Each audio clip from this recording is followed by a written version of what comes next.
Olá a todos, aqui é Pascal Lotaz do Neutrality Studies e hoje estou fazendo algo novo. Tenho uma resenha de livro para vocês sobre esta obra de Benjamin Abelow, Como o Ocidente trouxe a guerra para a Ucrânia. E a boa notícia primeiro, este livro não é apenas uma visão geral muito competente das inúmeras maneiras pelas quais o Ocidente realmente provocou esta guerra, ele também está disponível gratuitamente. Se você acessar a página dele, benjaminabelow.com/downloads, encontrará o livro disponível em inglês, alemão e francês, nesses 3 idiomas. E eu recomendo que você faça o download, não só porque é gratuito, mas porque oferece uma visão curta, porém concisa, das muitas falhas do Ocidente.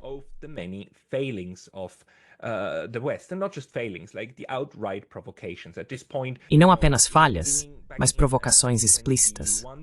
Neste ponto, sabe, no começo, lá em 2021-22, eu pensava comigo mesmo que esta guerra era o resultado. É uma tragédia, ninguém queria que acontecesse. Mas mesmo assim aconteceu. E agora entendemos claramente, não, isso foi planejado. Essa provocação foi planejada e executada ao longo de muitos anos. O Sr. Abelow, na verdade, faz um trabalho muito bom, em poucas páginas, ao nos apresentar a trajetória histórica e muitos dos detalhes essenciais de que você pode precisar para argumentar exatamente esse caso. Acho que uma das partes mais notáveis do livro é realmente sua concisão, sem abrir mão de detalhes importantes.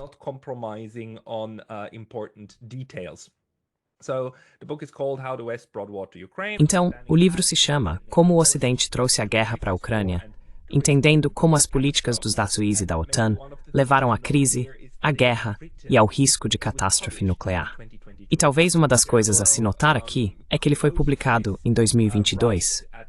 O Sr. Abelow escreveu isso justamente quando a guerra começou, quando a Operação Militar Especial teve início e a Rússia cruzou as fronteiras ucranianas e os combates em grande escala começaram. Quero dizer, você e eu, todos nós sabemos que já havia combates na Ucrânia antes, que essa guerra por procuração e de implementação já acontecia desde 2014, a violência real. Mas o grande ponto de virada, claro, veio em 2022, inclusive na narrativa do Ocidente.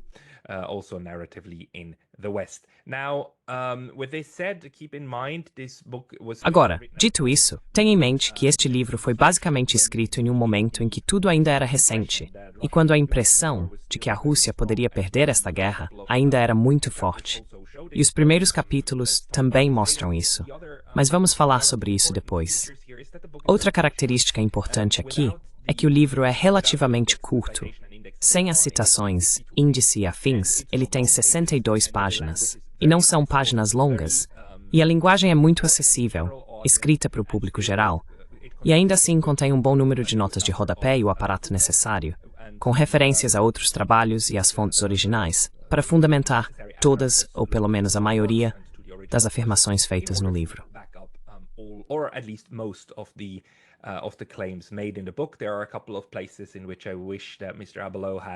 Há alguns pontos em que eu gostaria que o Sr. Abelow tivesse incluído mais notas de rodapé, mas no geral, esta é uma obra excelente e bem elaborada. O livro acaba competindo, neste momento, com o livro de Scott Horton, cujo título é provocativo, sabe, de forma explícita. E Scott Horton incluiu uma enorme quantidade de notas de rodapé em seu trabalho e referenciou todas as suas fontes. Mas o livro de Scott Horton também é muito mais longo e detalhado. Já o livro de Benjamin Abelow oferece uma história concisa e acessível desta guerra, que poderia ter sido evitada no leste europeu.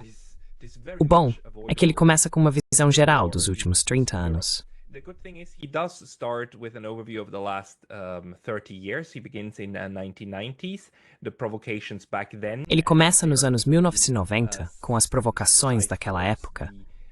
E ali ele principalmente cita e menciona as muitas vozes que aconselharam os Estados Unidos a não provocar a Rússia, a não abandonar os tratados de mísseis e, claro, a não expandir a OTAN. Especialmente isso. Quero dizer, George Kennan e outros são citados aqui, todos dizendo que não deveríamos fazer isso. Ele basicamente nos dá um breve resumo das vozes mais importantes nos Estados Unidos que se opuseram ao caminho tomado pelas administrações Bush e depois Clinton para desmantelar os acordos do final da Guerra Fria sobre como gerenciar a relação entre a União Soviética e os Estados Unidos e mais tarde, claro, entre a Rússia e os Estados Unidos.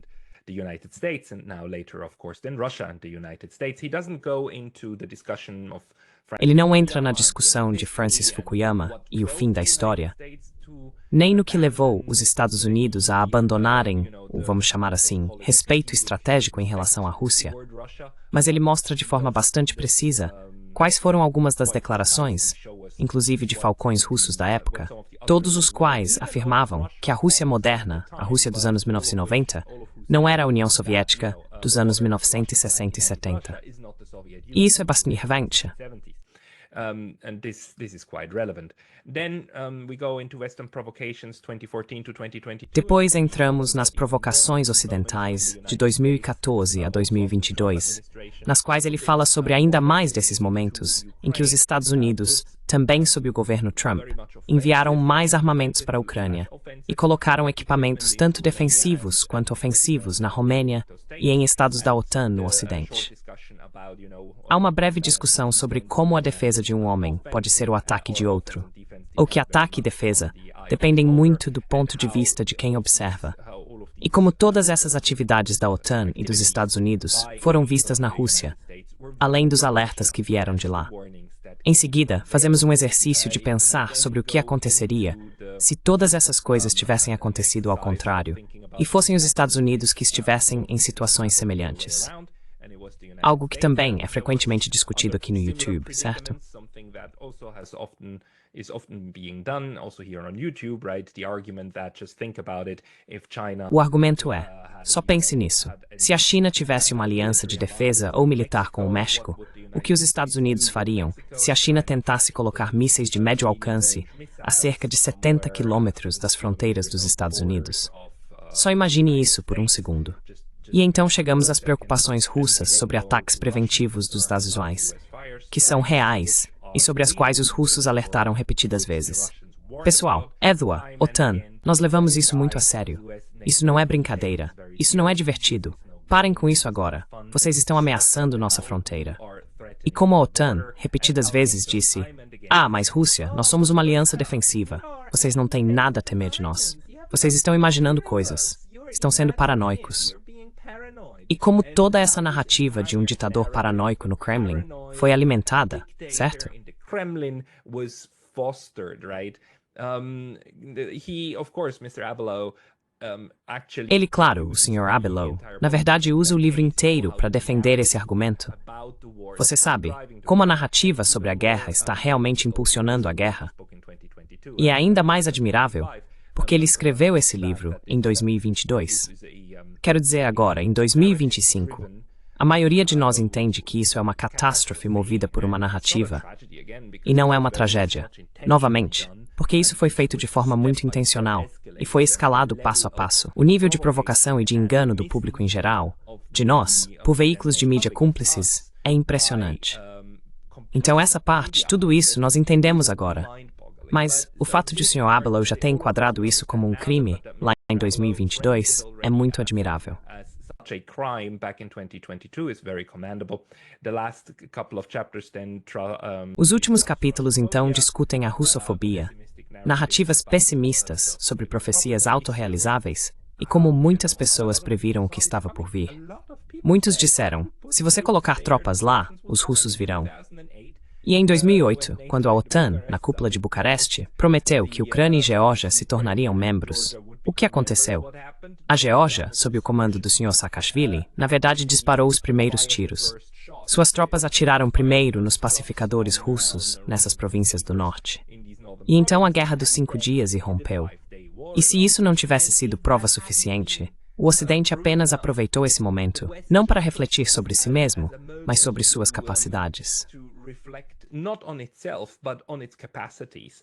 So that this 5-day war was. Então, o fato de essa guerra de 5 dias ter acabado em 5 dias e não poder mais ser continuada, isso foi o que incomodou eles. E não o fato de que obviamente havia uma escalada acontecendo. E você sabe, O Sr. Abelow faz um trabalho muito bom ao falar sobre isso. O livro é tão curto que há algumas referências e coisas que acabam ficando de fora. Quero dizer, ele poderia ter mencionado aqui que na guerra na Geórgia, a Guerra de 5 Dias, temos relatos de investigadores independentes, incluindo uma diplomata do meu país, a Suíça, Heidi Tagliavini, que escreveu um relatório para a ONU e disse, bem, é indiscutível que os primeiros tiros foram disparados por Saakashvili. E temos esse relatório. Ele está disponível. Pode ser baixado.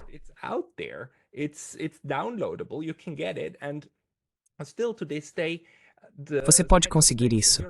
E ainda hoje, os chefes de Estado na Europa, o Sr. Scholz, há cerca de meio ano, e veículos de mídia, repetem constantemente essa mentira de que foi a Rússia que invadiu e iniciou a Guerra dos 5 Dias na Geórgia. Não foi a Rússia. Não foi. É uma mentira. E nós sabemos dessa mentira, mas ela continua, porque a mídia não presta contas. Essas pessoas não precisam se importar com o que escrevem, porque não precisam se arrepender ou enfrentar qualquer tipo de consequência pelas constantes inverdades.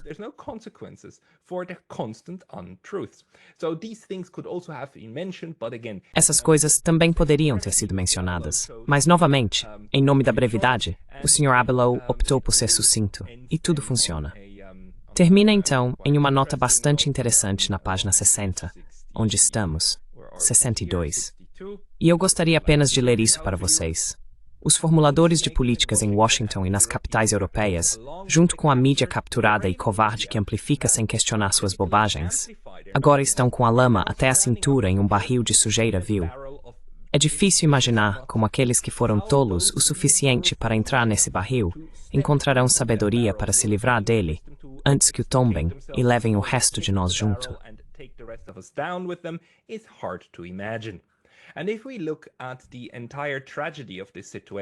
E se olharmos para toda a tragédia dessa situação agora, onde estamos em 2025, no dia 16 de maio, com negociações acontecendo em Istambul, a mesma Istambul, o mesmo lugar, até a mesma sala onde as negociações foram realizadas em 2022, e que novamente foram sabotadas pelo Ocidente, por Boris Johnson e pela OTAN, que disseram não, nós vamos lutar essa guerra. Você, Ucrânia, lute. Nós enviamos armas.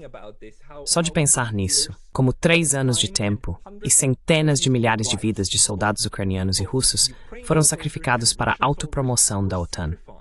Já é revoltante. E ao pegar esse livro, você não recebe os 3 anos. Você recebe o prelúdio disso.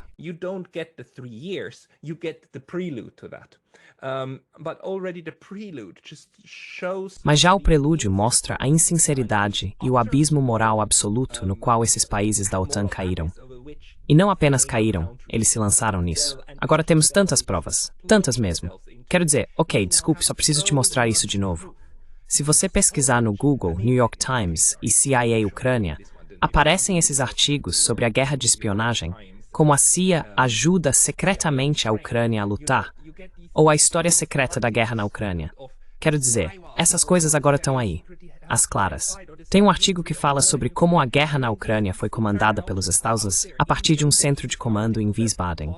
Existem até artigos do New York Times sobre isso. Ou seja, eles nem estão mais escondendo. Nem estão mais escondendo.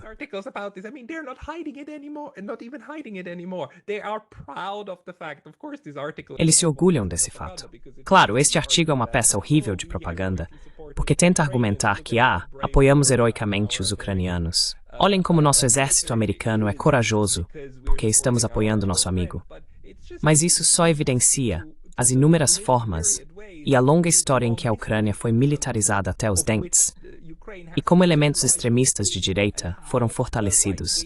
E então, quando a guerra começou, todo o planejamento operacional da guerra foi feito pelos Estados Unidos, pela OTAN, e o esforço político que foi feito para armar ainda mais a Ucrânia e lutar a guerra contra a Rússia, através da Ucrânia, é simplesmente inacreditável novamente. E é por isso que eu não chamo mais isso de guerra por procuração.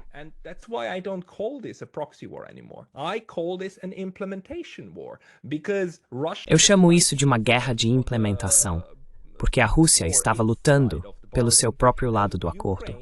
A Ucrânia é o parceiro de implementação dessa guerra. A Aliança Ocidental disse que se a Rússia não recuasse, então eles lutariam uma guerra. Então a guerra que eles estão travando, e ainda continuam lutando, o que mudou até agora, em 2025, é que temos Donald Trump na Casa Branca, que na verdade não quer mais lutar essa guerra. Mas ela já criou uma dinâmica própria, e estamos vendo como é difícil encerrar isso. Não apenas porque Donald Trump não está usando o caminho mais direto para acabar com ela, que seria simplesmente puxar o plugue, mas porque você acaba entrando em toda uma rede de belicistas que ainda querem continuar com isso, especialmente os europeus neste momento, que prefeririam ver cada ucraniano morto a realmente encerrar essa guerra em termos que não sejam favoráveis às preferências ocidentais, certo?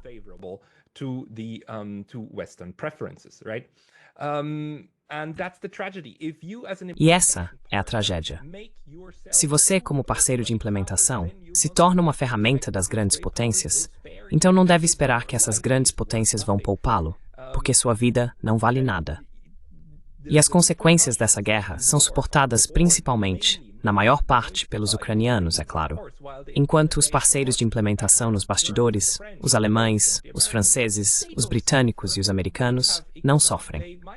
Eles podem ter problemas econômicos, como os europeus, mas no caso dos Estados Unidos, eles até têm um boom de guerra, certo? Porque todos os seus instrumentos de guerra, todas as suas armas, continuam indo para a Ucrânia. Então, essa foi uma pequena digressão sobre o quão absolutamente horrível é essa situação. Recomendo o livro do Sr. Abelow.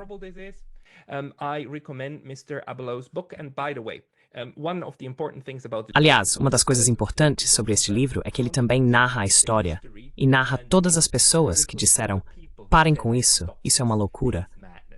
E temos muitos desses, isso importa. Então não deixe ninguém dizer que não sabíamos. Coincidentemente, este canal aqui, eu comecei este canal há 3 anos.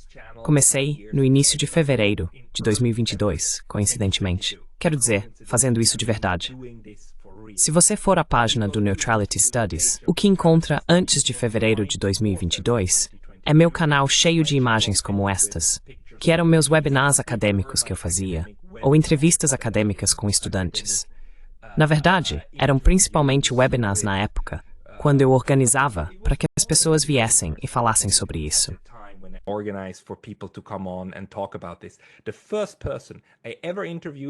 A primeira pessoa que entrevistei no meu novo formato foi este senhor aqui, há 3 anos, o último embaixador dos Estados Unidos na União Soviética, embaixador Jack Matlock.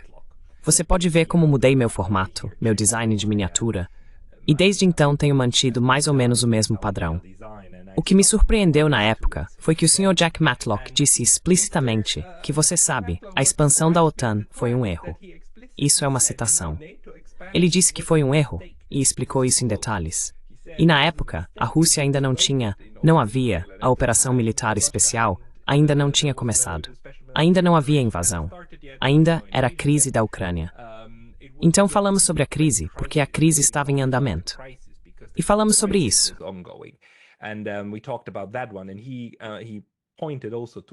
E ele também apontou para a OTAN e disse: olha, isso nunca deveria ter sido feito. Essas vozes estão por aí. E se você quiser assistir a outro vídeo que pode te interessar, de 3 anos atrás, assista a este também. O ex-embaixador dos Estados Unidos na OTAN, Robert Hunter, sobre a guerra russo-ucraniana. Robert Hunter ele foi embaixador dos Estados Unidos na OTAN antes da cúpula de Bucareste. Não na cúpula de Bucareste, ele esteve lá antes disso. Mas ele me disse que, quando soube que a cúpula de Bucareste realmente fez um compromisso com a Ucrânia, ele disse: esse é o momento do compromisso. Esse é o momento em que eles disseram isso. A OTAN colocou em movimento toda uma reação contrária da Rússia, que é inevitável, mesmo sem tornar a Ucrânia um Estado-membro.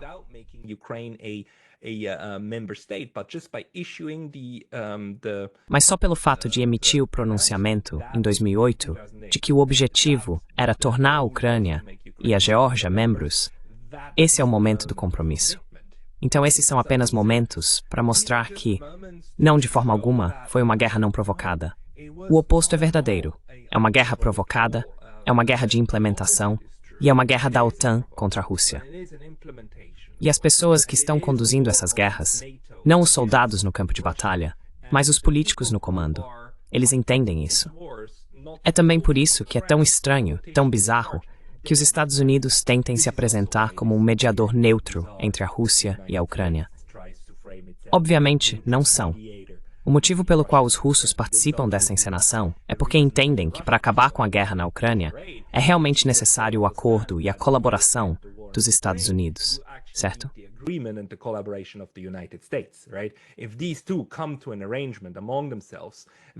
Se esses dois chegarem a um acordo entre si, então o fim dos combates na Ucrânia virá, porque é possível cortar o apoio a essa farsa. E é disso que precisamos, cortar o apoio à farsa pelo lado da OTAN e principalmente pelos Estados Unidos. É questionável se isso vai acontecer. As discussões em Istambul, neste momento, não parecem muito promissoras, já que o lado da OTAN já está desmerecendo bastante e interpretando a ausência de Vladimir Putin como um tapa na cara do Sr. Zelensky. Embora tenha sido o próprio Zelensky quem disse, só negociações diretas com o líder da Rússia são aceitáveis. Quero dizer, não é assim que as negociações funcionam.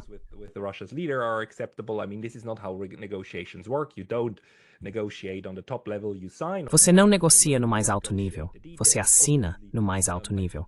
Mas você negocia os detalhes, obviamente, com pessoas familiarizadas com as especificidades e com cada contraparte de ambos os lados, militarmente e diplomaticamente. Mas a guerra de implementação ainda está em andamento. E há um bom número de pessoas na Europa e nos Estados-Unidos que querem continuar essa guerra de implementação. E o livro do Sr. Abelow realmente nos ajuda. Novamente, se você quiser baixá-lo, acesse benjaminabelow.com/downloads. O livro existe em inglês, alemão e francês. Vale muito a pena baixar e ler, ou até mesmo apenas mantê-lo no seu computador como um recurso para o futuro, caso alguém queira fingir novamente que esta não foi uma guerra provocada. Foi sim, e com isso, desejo uma boa tarde a você. And with that, I wish you a good afternoon.